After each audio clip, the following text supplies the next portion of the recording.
નમસ્કાર વિદ્યાર્થી મિત્રો, આપનું ફરીથી સ્વાગત છે આપણી ચેનલમાં. આપણે હવે આ બીજા લેક્ચરની અંદર આપણે જોઈશું સિટ્રાલનું ઓઝોનીકરણ ચર્ચો. એવો પણ પ્રશ્ન વારંવાર પૂછાઈ શકે છે. તો આપણે સૌપ્રથમ સિટ્રાલનું બંધારણ દોરતા આવડવું જોઈએ. તો સૌથી પહેલાં કાર્બન સાથે CH3, અહીંયા ડબલ બોન્ડ CH અને નીચે CHO.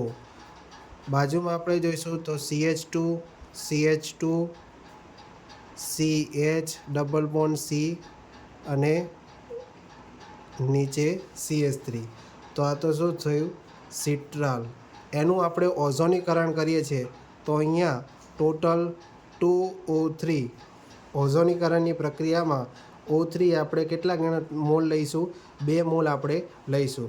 તો હવે શું થશે કે જે આપણે આગળના લેક્ચરમાં પણ વાત કરી ચૂક્યા કે અહીંયા જે બીજા અને ત્રીજા અને છઠ્ઠા અને સાતમા કાર્બન ઉપર જે ડબલ બોન્ડ છે એ ડબલ બોન્ડ આની અંદર સૌ પ્રથમ તૂટી જશે, એટલે સિંગલ બોન્ડમાં રૂપાંતર જોવા મળશે. તો અહીંયા જે પ્રક્રિયા છે તો અહીંયા CH3, અહીંયા CH2, CH2, પછી અહીંયા CH, પછી જે ટોટલ કેટલા ઓક્સિજન છે? અહીંયા ટોટલ 6 ઓક્સિજન છે. તો ઉપર 3 જોડાશે અને નીચે 3 જોડાશે. તો અહીંયા એક ઓક્સિજન, નીચે પણ એક ઓક્સિજન રહેશે અને એક સામે ઓક્સિજન, બરાબર. અને અહીંયા કાર્બન સાથે આ રીતે જોડાયેલા રહેશે. તો કાર્બન સાથે શું છે? 2 CH3, બરાબર. અહીંયા શું છે? છઠ્ઠા અને સાતમા નંબરનો કાર્બન અને 2 અને 3, બરાબર. એ નંબર પર કાર્બન જે છે ડબલ બોન્ડ, એ ડબલ બોન્ડ તૂટી જશે. તો અહીંયા 3 થઈ ગયા. હવે અહીંયા જોઈએ આપણે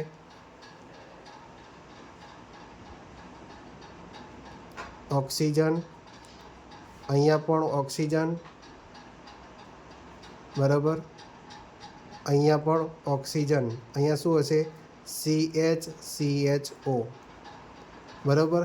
તો આ રીતે 1 2 3 4 5 6 એ 3 ઉપર અને 3 નીચે, એ રીતે ઓક્સિજન જોડાઈ જશે, બરાબર. હવે શું થશે અહીંયા કે અહીંયાથી આ રીતે 3 નિપજો છે અહીંયા આ રીતે જોવા મળશે, બરાબર.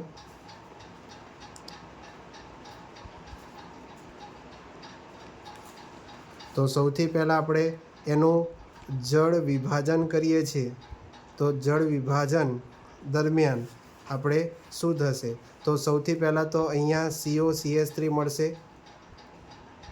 CO અને બંને બાજુ CH3, એટલે કે એસિટોન આપણને પ્રાપ્ત થશે.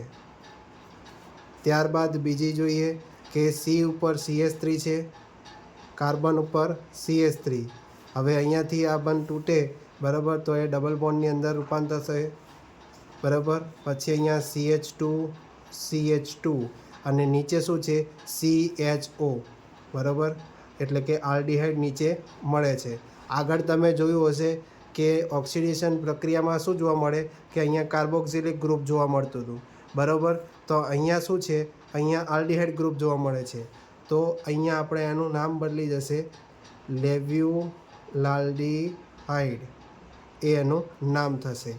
ત્યારબાદ ત્રીજી જે પ્રોડક્ટ છે તો CHO અને CHO, 2 આલ્ડીહાઇડ ગ્રુપ છે.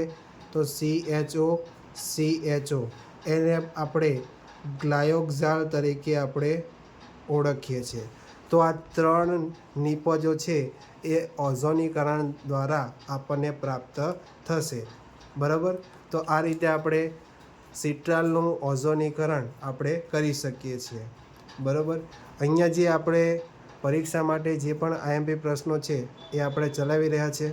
તો બધા જ વિડીયો આપણે જોઈ લેવા, તમારે પરીક્ષા માટે ખૂબ જ ઇમ્પોર્ટન્ટ રહેશે. અને જો વિડીયો ગમે તો વિડીયોને લાઈક કરો, ચેનલને જરૂર સબસ્ક્રાઈબ કરો અને વિડીયોને શેર કરી દો તમારા મિત્રો સાથે. તો ફરીથી મળીશું આવા જ નવા વિડીયો સાથે. જય હિન્દ, જય ભારત.